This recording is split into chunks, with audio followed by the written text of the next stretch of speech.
press update on the fatal collision we had into the Monongahela back in January. That's where we saw that Ford Explorer go off on 376 by mile marker 73 with that snow embankment into the Monongahela. And that's where we had to work hand in hand with Pittsburgh EMS and the river rescue team to pull the female, which is Stevens, out of the vehicle at that time. The operation was successful during that cold weather climate. Unfortunately, Stevens still was declared deceased later per the Allegheny County Medical Examiner's Office at the hospital at that time. So the public was really interested in this case, and your news outlets were very interested in this case. And with so many different factors of the weather conditions, getting the vehicle out, that took some time, as we had to make sure all crews were ready, which that was the tows, the river rescue, the water levels, the water current, the water temperature. So there was a lot of moving factors there to get that vehicle out. So that did take a couple of weeks and some months to get that vehicle out. That vehicle was then transported back into our facility for a full forensic test, and they got pictures and all kind of evidence from the vehicle itself. But there was so much significant damage just from the water and the impact that was there. And we also, soon after, we just got a conducted autopsy from the Allegheny County's medical office. That just came into our possession not too long ago. So with that, the FSU and the car back into our disposal, this case is now at a complete status, so we can be able to give you guys some updates. So it was determined by that autopsy report that she was under the influence of alcohol, and it was above the legal limit for a DUI at the time of the crash. Now, we had to work hand in hand with the city on this because we had to sort of backtrack, and that was some of the questions you guys had for us at the time of the crashes. Where was she? Where is she going to? Speed of the vehicle, and all those kind of important questions, which we had to start backtracking that night once we were able to get her out of the vehicle. So working with the city, who was a huge help on this, we were able to backtrack some things. So it showcased with a lot of camera technology. Stevens pulled in with her silver Ford Explorer into the parking lot of Lorenz Cafe. That's a bar located down in the city of Pittsburgh. And she was there from about 13:38 hours to about 16:19. So she's leaving there at about 4:20 in the afternoon. When she leaves the premises and she's getting out of her parking spot, she does back into a parked car there in the parking lot and flees the scene. The city of Pittsburgh had to respond to that hit and run crash there at the parking lot.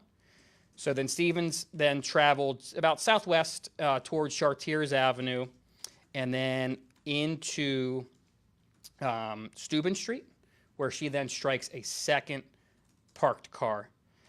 She fled that scene as well, where the city of Pittsburgh had to respond as well. If you guys want those report numbers, that's something I can work with you on with the city here once we're done. From there, then we get back to where we had the presser with you guys, which is kind of important here, because we had good camera quality on 376, and then some buildings got in the way to where that she was in the far left lane of travel, all the way to the right lane into that snow embankment.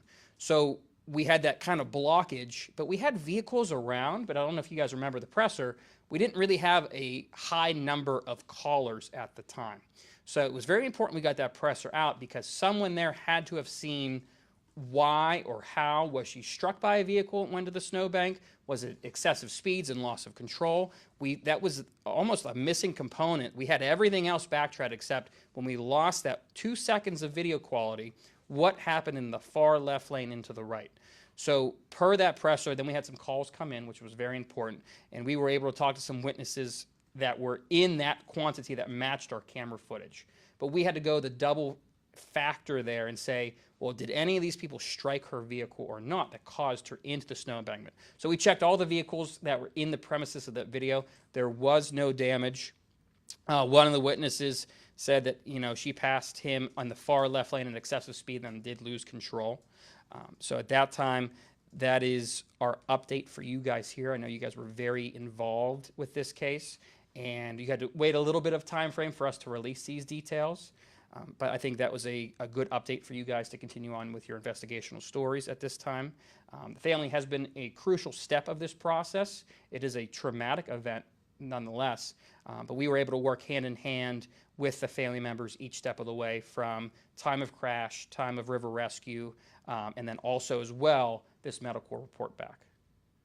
Trooper Gagliardi, are you saying that you don't know how fast Jacinta Stevens' SUV was going on the Parkway East? Any guesstimations? I don't want to do that and put our cars unit kind of on the front end of that. Our cars unit is incredible, and they have a lot of good technology. But just due to the fact of the snow embankment that could lessen the speed there, as it almost acted as a ramp, as some of you guys reported, right?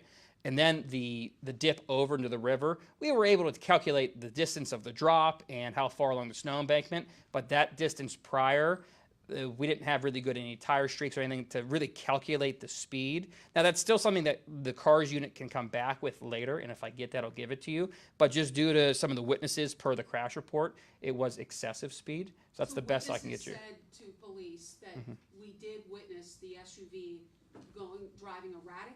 Yeah, erratic, and one of the witnesses did say that she flew by him, almost a flying pass on the left-hand lane. That's when we lost the camera shot, and that's why that witness in that press conference a couple months ago was very crucial for us, because we knew that there were cars there, but we just didn't have the correct footage of when that crash consistently occurred from the left lane to the right. So is it fair to say that speed was a factor? Yeah, speed was a factor in this case, for sure. When we saw the snow embankment and the tire there, it had to be somewhat of an excessive speed for sure due to the conditions of the road.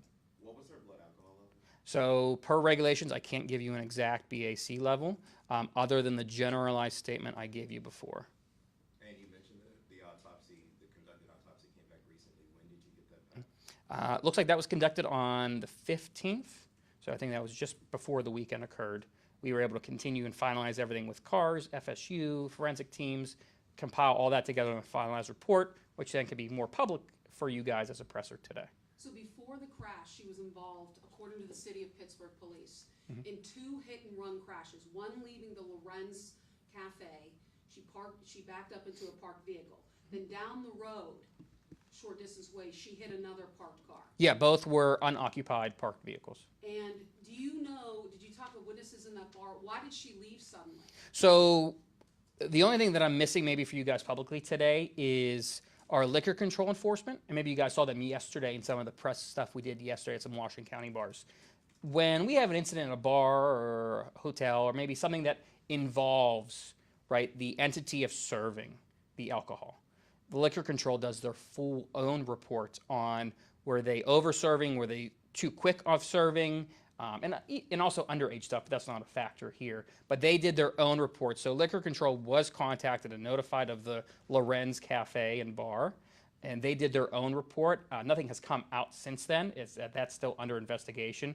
But our liquor control team does a full investigation for stuff like that. And they're currently doing that? Yeah, that's still under investigation pending. Did any witnesses say why she left the bar suddenly? Not that I have for you today. We talked to a couple witnesses, but that's just not something public still at this time due to the liquor control report. What did the family have to say when state police notified them of these results, that she was drunk behind the wheel and that speed was a factor as well? Right, and sometimes when we talk to families at their lowest of lows, it's tough on everyone, and the information has to still be given exactly and as current as we get it for the family, so that way they're not surprised by a presser today, right? Troopers were one-on-one with every step of the way, and it still, at the end of the day, is a tragic event, and troopers were able to make sure they had all the resources possible, so that way they had the reports, the autopsies, the ME information, the toxicology, whatever we needed to give them as an answer to their questions, we were able to provide that to them.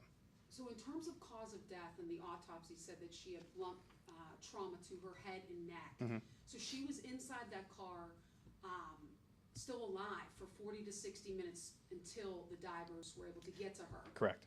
So And the autopsy, that report was quite lengthy. It was about 11 to 12 pages. That kind of goes over everything from toxicology to injuries of the person and what was worn and everything, if no one's ever seen that before.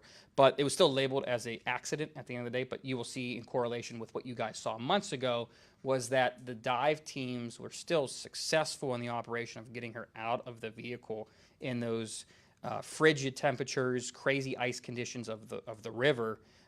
And we know we talked about a lot on that a couple months ago about how crazy of a rescue operation that is. Unfortunately, Stevens and her body just couldn't maintain the full impact of that significant of a drop with the inside the vehicle as damage to the body with the shock factor of the water. How long was she in the cafe? So I have from 1338 to 1619. So you're looking at about almost just under 3 hours at that cafe. Just under 3 hours? Just under, yeah. Just under 3 hours. How would you sum this accident up? I mean, it's a tragedy for the family. I mean, what's the bottom line through what you learned through? Not a lot of witnesses, not, total cameras. How would you sum this up? Yeah, this is definitely one of the more interesting cases that we've seen on an interstate, right? Because you have excessive speeds, prior histories with stuff in the city, so that's a dual component there. Then you have a vehicle exiting the interstate, almost hitting a snow embankment as a ramp into a river with what we thought was going to be a very successful operation. And unfortunately, we just didn't see the perfect outcome come our way with a deceased body then, which turns into the fatal collision, which then turns into, we're talking 5 months of detective work with our crime unit, FSU, and cars and reconstruction. So a lot of work has gone into it, and at the end of the day, it's unfortunate that these things happen, but we just have to make sure us as the state police, we do everything by the book and everything is correct and exact, from our measurements to our interviews to our camera surveillance. We had to start we knew right away we had to start backtracking to make sure that this can be as complete and 100% as we can.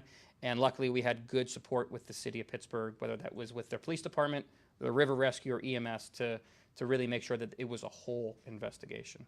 So you can't confirm how fast she was going before the impact? Yeah, I don't have that per our cars unit right now.